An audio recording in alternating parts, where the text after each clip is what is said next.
what about the deaths in Italy? People are dying like crazy. I've had friends call from the UK saying they're dying. They can't fill their beds. There's nothing they can do. And, you know, when you look, you can read. Remember, let's look at this article. One of them, it looks something like this. In Milan, intensive care to collapse for the flu. 48 seriously ill patients already, you know, are postponed operations. We're having to shut the thing down. Look at how it describes this. Record numbers, the complications of the flu, especially pneumonia, put the reanimations in crisis. 48 cases of seriously ill patients hospitalized from Christmas to today in the intensive care unit of Policlinico San Rafael, San Gerardo of Monza, and San Matteo of Pavia. The reference hospitals in Lombardy for the use of the ECMO, the machine that replaces the lungs.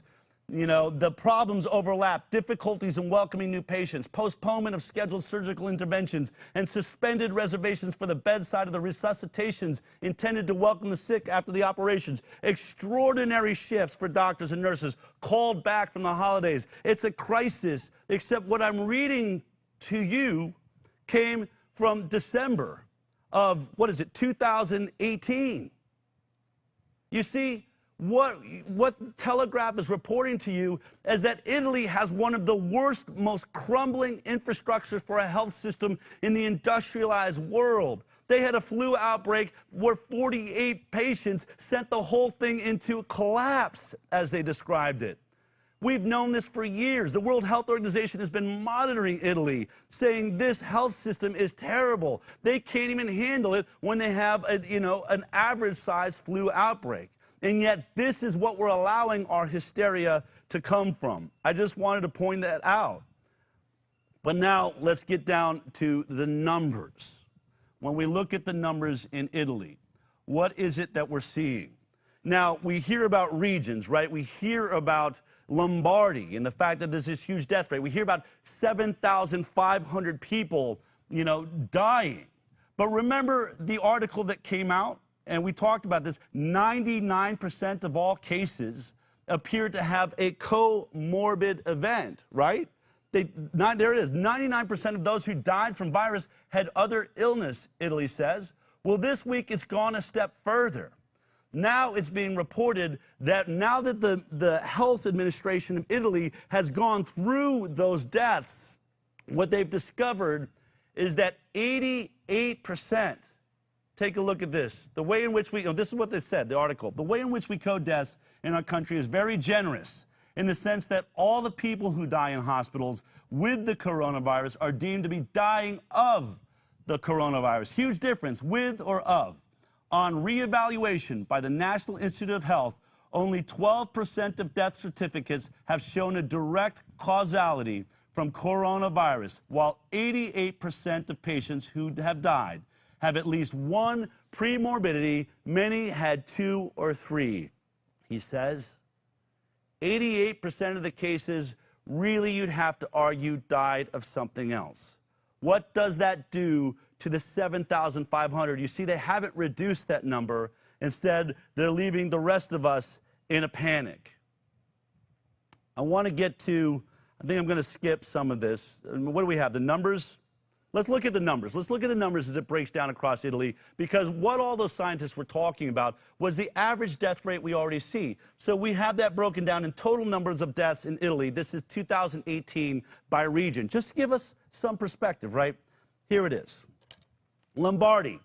In 2018, it had nearly 100,000 people died in that year. Lazio, 57,000, 53,000. The list goes on and on and on. I think nearly 600,000 people die in Italy, a country of roughly 60 million on a yearly basis. So they have a huge death rate in Lombardy. Apparently, Lombardy is the center of where we're hearing all of these issues with the hospitals, where the beds are overflowing. But Lombardy also has a terrible pollution problem and issues with health all the time. They have a very, very high death rate. And we've also been hearing that Italy has a much larger, older population, as many of the scientists that are backing up Donald Trump right now, they are saying that, look, you have a highly elderly population, and to make matters worse, the smoking, the level of smokers, the number of smokers in Italy is one of the highest in the world, and smoking has been directly related to complications from the coronavirus. Now, let's get down to the real numbers, though, shall we? Where do they come from? I mean, I can sit here and show you graphs and say, well, there's a huge death rate. But there is a way to actually track, is COVID-19 having an effect? Remember, we're shutting down the UK right now as we speak. Spain apparently is in dire straits. Italy is in crisis as we're seeing it. And remember, in California, they're saying, we're just behind Italy. Or in New York, you know, what's happening in Italy is going to happen here in this city. And California is saying, we're right behind New York. New York's right behind Italy. This is the way this entire thing is being discussed. But let's just take it down a notch, shall we? Let's just talk about the numbers. Let me show you the numbers that all the scientists that are speaking out now and all of these reports coming out of Italy are referencing. This is one of the things that's come from one of our investigators in Europe. This is called Momo. Let's put it on the back wall here. Oh, do I don't remember what the name is? I want to just get that right. Momo, European Monitoring of Excess Mortality for Public Health Action. Okay, so here we go. So this is a European modeling system, and you can go. We will, again, anything we show you here on the High Wire, just type ICAN into your comments right now if you're watching on Facebook. Or if you're watching us on YouTube or on our website, thehighwire.com, or listening to it on iTunes, all you have to do is text us at 33222, and we will try to provide you as much of the information that you will see in the show, because it's all about being transparent. I'm not here to tell you what to think. I'm here to show you where to look so you can come to your own conclusion. But I also want to tell you, there is so much data we are providing that bot that we use for ICAN is just getting overwhelmed. It can't carry it at all. So for everybody that's a recurring donor, whether it's 50 cents or it's $1,000 a month, we are going to provide, and we are providing now, a newsletter at the end of every single week where you will get every single link and every document that we present on this show. So if you really want to start researching this yourself, please go to iCanDecide.org and donate now and become a recurring donor, and all this will be available to you. Okay. So this is right from the website. We went from the website. You can go there today. This just updated this morning, okay? And so what this is showing us right here is it's a graph. It's multiple years. If you look down here, what you'll see is it starts and it goes on a weekly basis, okay? We start in 2016, week 4, 2016, week 6. By here it's 2017, week 36. 2018, week 20, 2019, you get the idea. It's about 4 years that's being related here.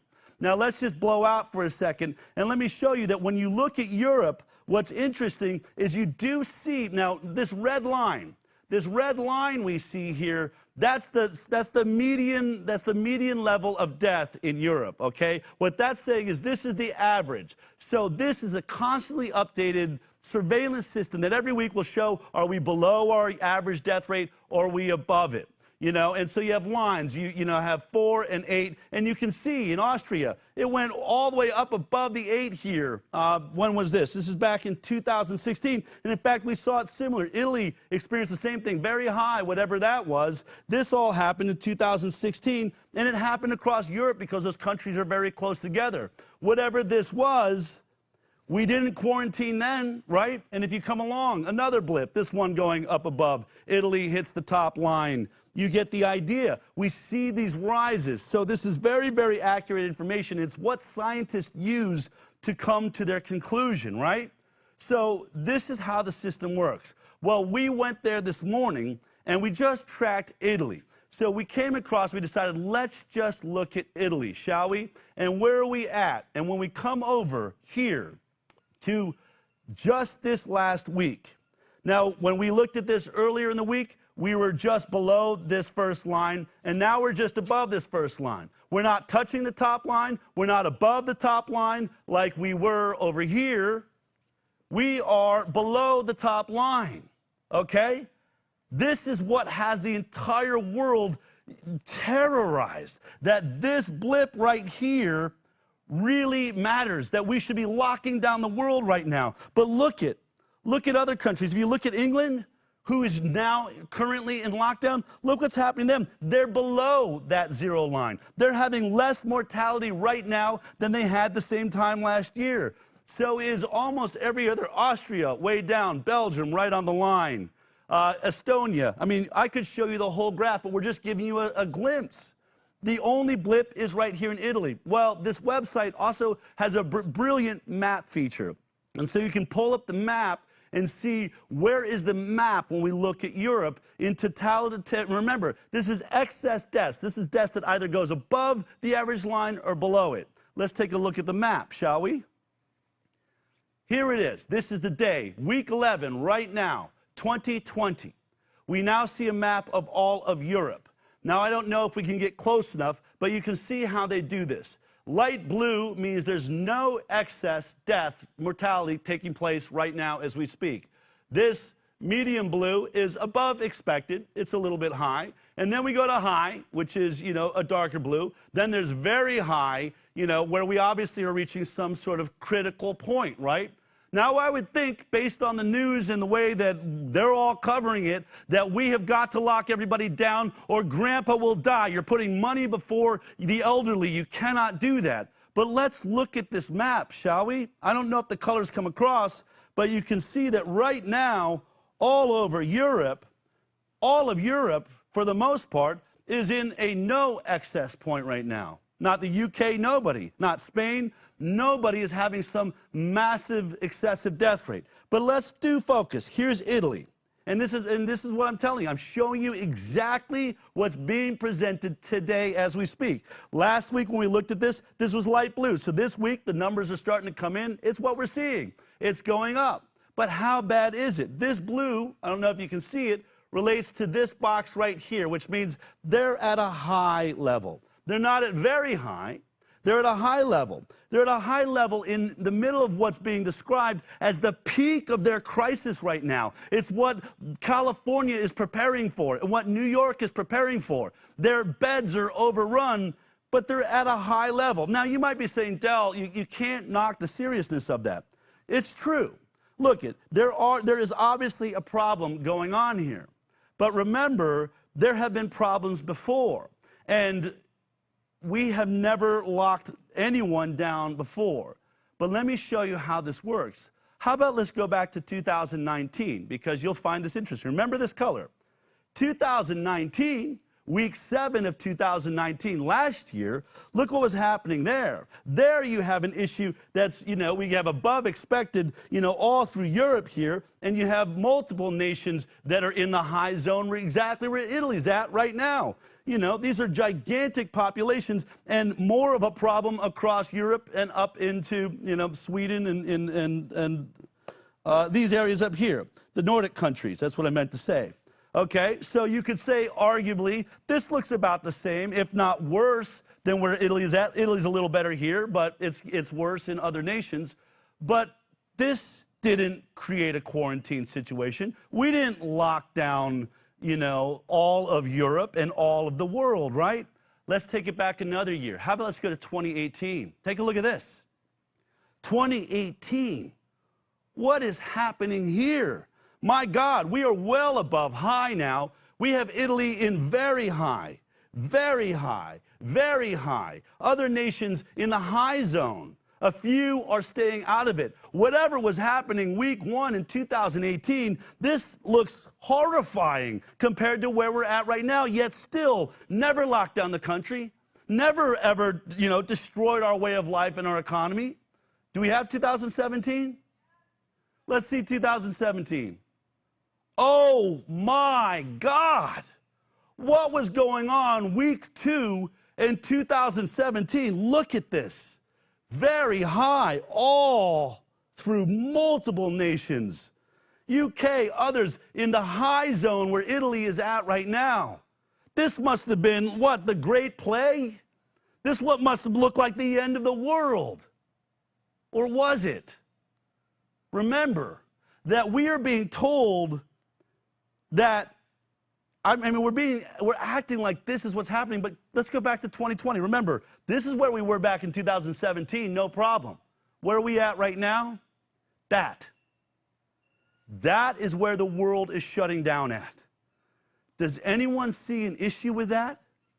Does anyone see a problem when we have Bill Gates describing this as the once in a century